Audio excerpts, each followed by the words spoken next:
If you have ever spent hours hunched over a plastic model kit or a tiny craft project trying to sand down a stubborn seam line by hand, you know exactly how frustrating that can be.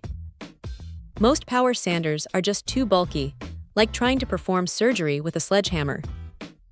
That is where this little pen-style sander from Bucasso comes in. It is surprisingly slim, feeling more like a thick marker than a power tool, which makes a massive difference when you are trying to get into those awkward, tight corners that usually end up getting ignored. What really catches the eye is the speed control. It is not just an on-off switch. You get a dial that lets you ramp things up from a gentle 1,000 rotations per minute all the way to 8,000.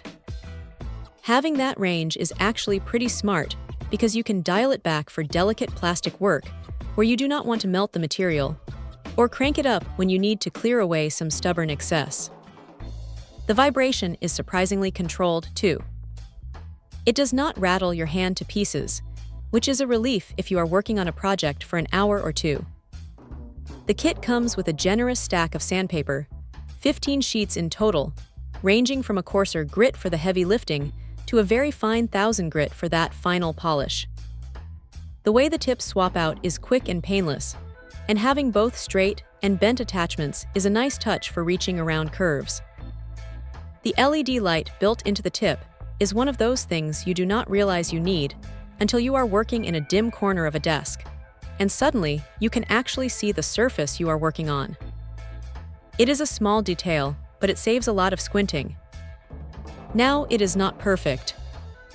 While the 2-hour battery life is decent for a tool this size, you are definitely going to want to keep that USB cable handy if you have a long weekend of crafting ahead of you. It would have been great to see a battery indicator light so you are not caught off guard when it decides to quit, but that is a minor gripe. The build feels solid enough for hobbyist work, though it is definitely meant for lighter materials like plastic or soft wood rather than heavy-duty metal grinding. If you are into scale modeling or small-scale DIY, this thing is going to save you a lot of wrist fatigue.